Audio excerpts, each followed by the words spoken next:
Mom told me I had to get along with my new stepdad, Jim, not real name, and his family.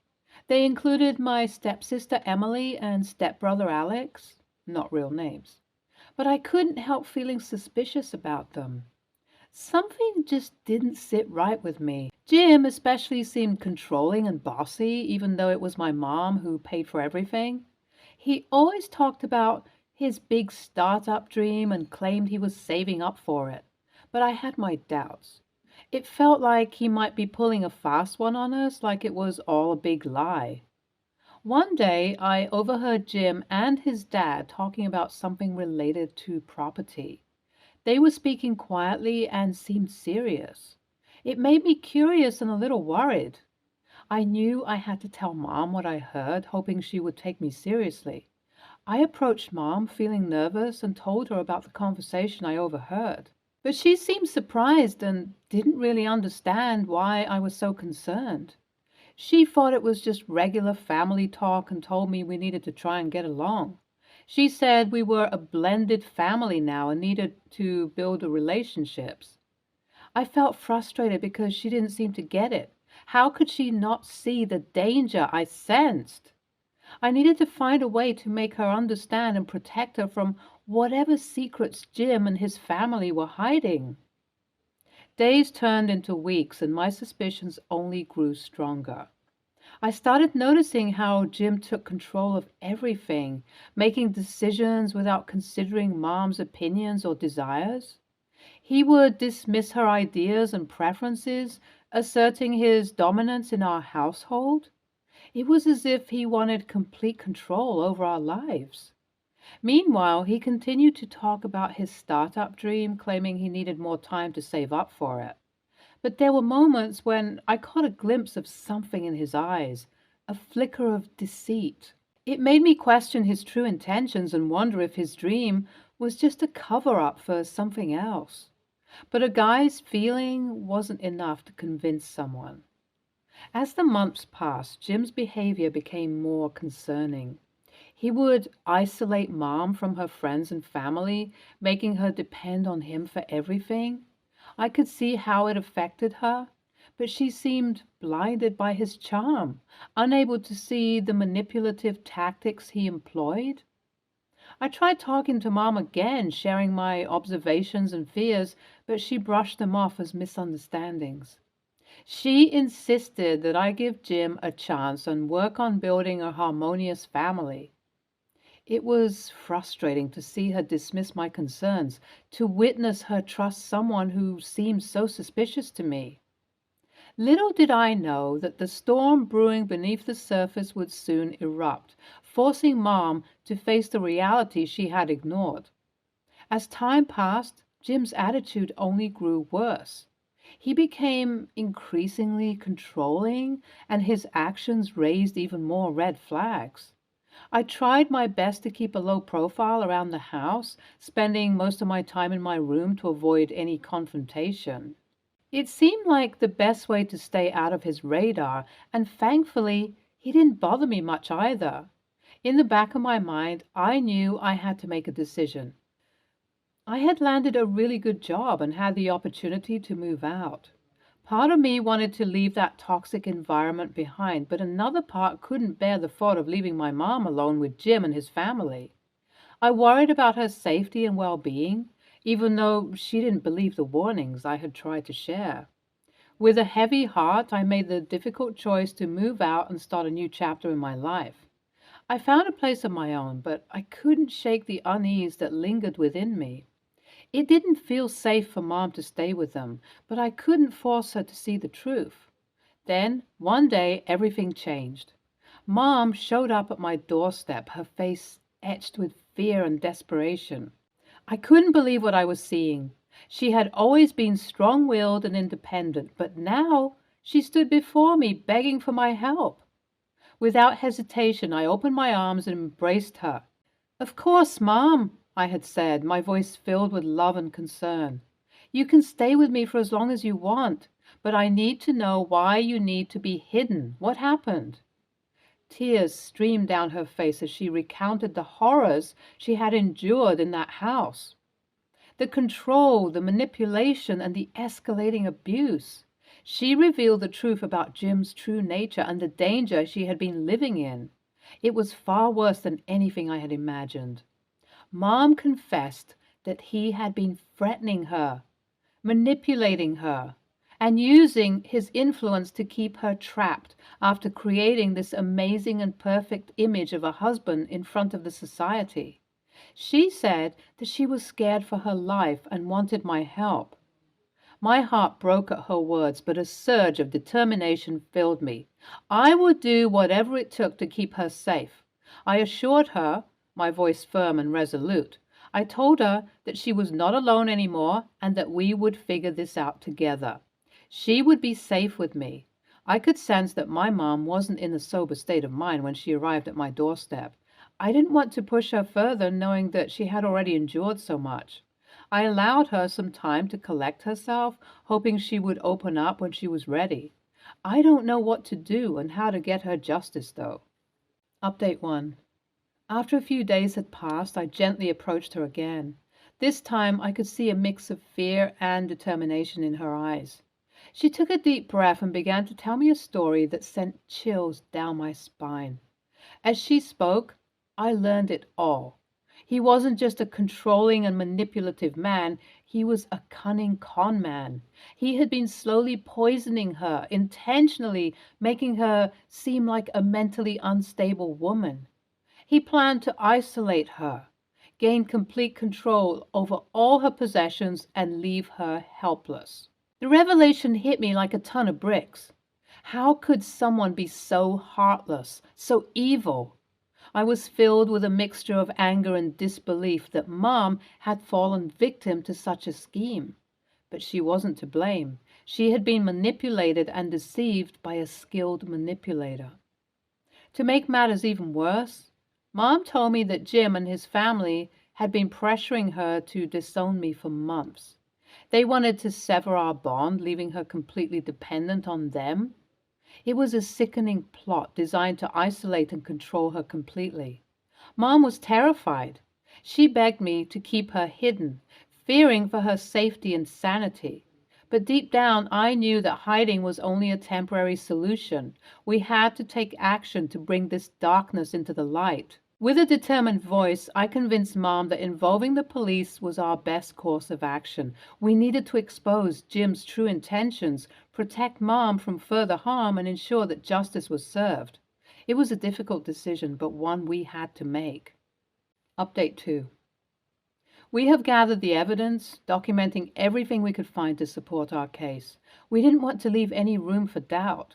As we reached out to the authorities, I could feel a renewed sense of strength within me. We were standing up against the deceit and manipulation that had haunted our lives for far too long. It took me a solid 1 month for all of these. I was approached by Jim multiple times and I did my best to avoid him. The police took our situation seriously and launched an investigation. They assured us that they would do everything possible to bring Jim and his accomplices to justice. We were not alone in this fight, and that gave us hope. Amid the chaos, we found solace in each other's presence. The bond between mother and child grew even stronger as we faced adversity head on. We knew the road ahead wouldn't be easy, but we were determined to reclaim our lives and restore the trust that had been shattered. Update 3. Hello, here's what happened last week. Finally putting a full stop to this agonizing situation. As the courtroom doors swung open, we stepped into a world of legal proceedings, evidence, and testimonies. The truth of Jim's deceitful plan was laid bare for all to see. The evidence we had gathered, combined with the accounts of witnesses and experts, painted a damning picture of his manipulation and cruelty. The courtroom was filled with tension as each piece of evidence was presented, revealing the extent of the damage he had caused. Friends, family, and even former associates of Jim came forward, sharing their experiences and shedding light on his true character. It became evident that his web of deceit extended far beyond our family. Throughout the trial, Jim and his accomplices tried to twist the narrative, attempting to deny their involvement and downplay their actions. But the truth had a way of prevailing, and the strength of our case was undeniable. The jury, in their wisdom, saw through their lies and recognized the heinous nature of their crimes. When the verdict was finally announced, a collective sigh of relief swept through the courtroom. Justice had been served. Jim was sentenced to a substantial prison term where he would face the consequences of his actions. Additionally, he was ordered to pay a hefty sum for the damages caused, ensuring that the financial burden would serve as a reminder of the lives he had shattered. The weight of the courtroom's decision brought closure and a sense of vindication. It was a victory not only for our family, but for all those who had suffered at the hands of Jim's manipulation and deceit. In the aftermath of the trial, Mom and I are now focused on healing and rebuilding our lives. We are determined to put this dark chapter behind us and move forward with strength and resilience. What did I just read? My God, this is horrifying. I absolutely can't accept what you guys went through. All my love and support. My prayers are with you. The world is indeed becoming a horrible place. My goodness. Oh my God, Christ wouldn't believe the atrocities we're seeing today. You should be proud of yourself for being such a strong woman and supporting your mom. My prayers are with your family. Yikes, can't imagine the shit you guys had to deal with. Glad that the culprits are behind bars now. Take care, too. I hope your mom gets better with time. Must be very emotionally draining, all of it. I feel so bad. Next story. Yesterday, my family and I, 20 female, went to visit my aunt and uncle and some cousins at the former's house. This post concerns my oldest cousin, 37, male. We'll call him Greg. Since they're family and it was a very chill, spontaneous visit, and since I prioritize comfort over anything else when I know it wouldn't be inappropriate to do so, I wore a sweatshirt and some plaid pajama pants, thinking no one would care. For the most part, I was right, and I even got a compliment on my PJ pants from my aunt, who loves pajamas and comfortable clothes as much as I do. But when Greg sat down next to me on the couch, he started telling me I shouldn't be wearing things like that outside my house. He first told me I'll never get a boyfriend if I leave the house in pajama pants.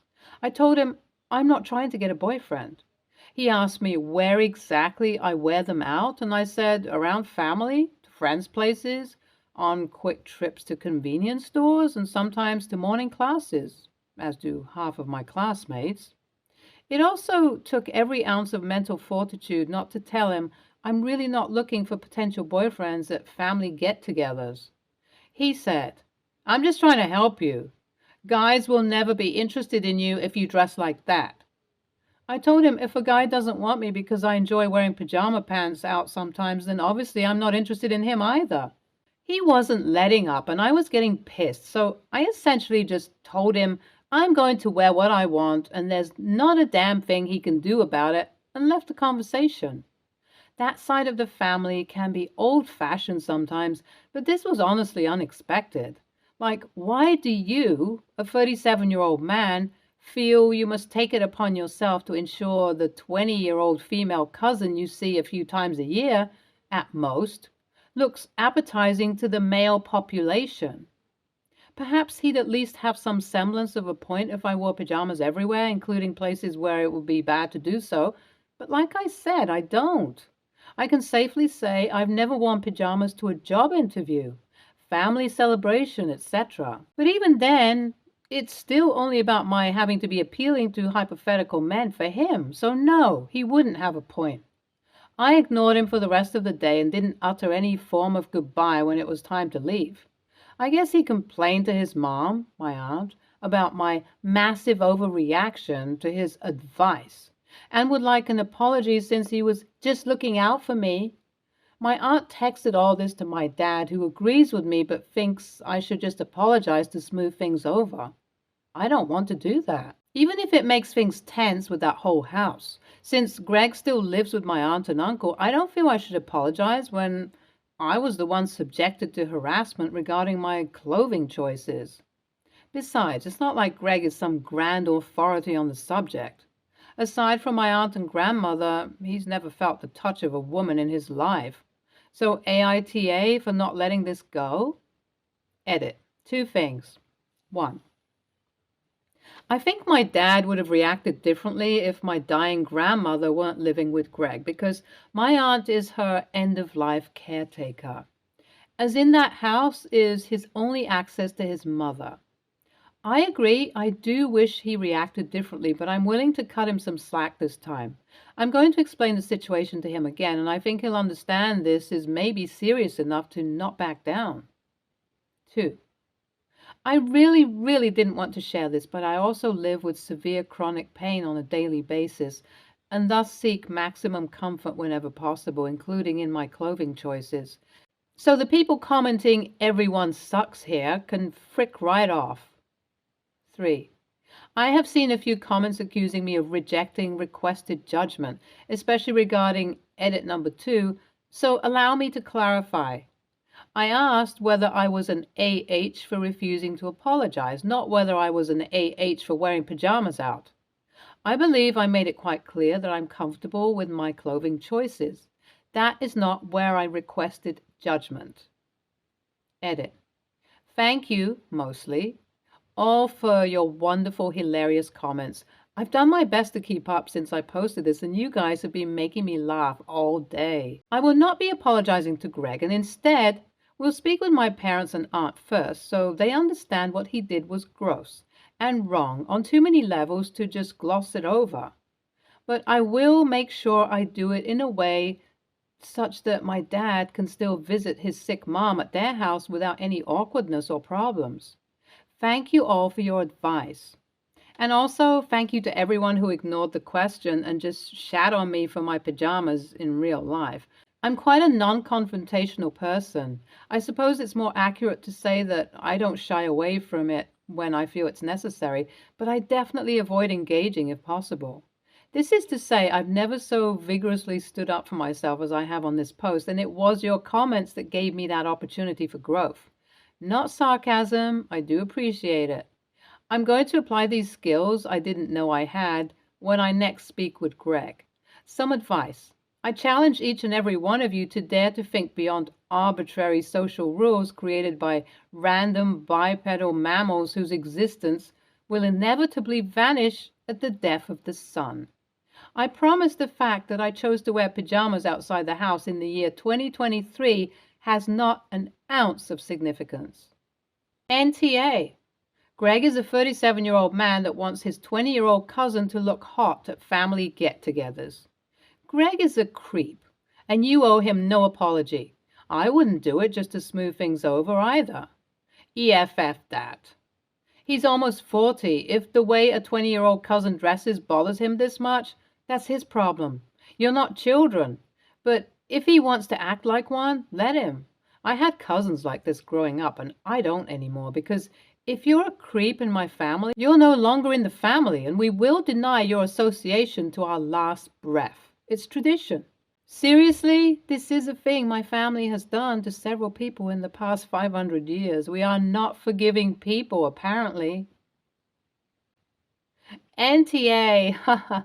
Firstly, I, female 32, believe that pajamas should only be worn in the house, not out to convenience stores or anywhere else. If I go to a family member's house, for example, and wanted to still be comfortable, I put on sweatpants. It's just more presentable, and that is just my opinion. Okay, what an entitled, creepy cousin you have, and he is a 37-year-old man who still lives at home but has the audacity to tell you you're not presenting yourself to be attractive to males. He sounds uncomfortable to be around and toxic. Wow. Don't apologize. You apologizing will literally wipe whatever you said away, that your feelings don't matter. Some type of weird male hierarchy thing happening here with your cousin. I don't know the best way to explain it at the moment. Your father wants to keep the peace. I get that. But that ideally is not the best way to approach the situation. His mother definitely sounds like an enabler of his bad behavior. If you haven't already, you should have a conversation and tell your father exactly what you wrote here and how it felt like he was sexualizing you, and that's not okay. This is a boundary you can't budge on. That is something you should never back down from. You're 20 and can't get a boyfriend because of PJs? What a stupid concept. He's 37 and still lives with mommy? What's his excuse? Obviously, NTA. Stay tuned for more stories from our girl relationships.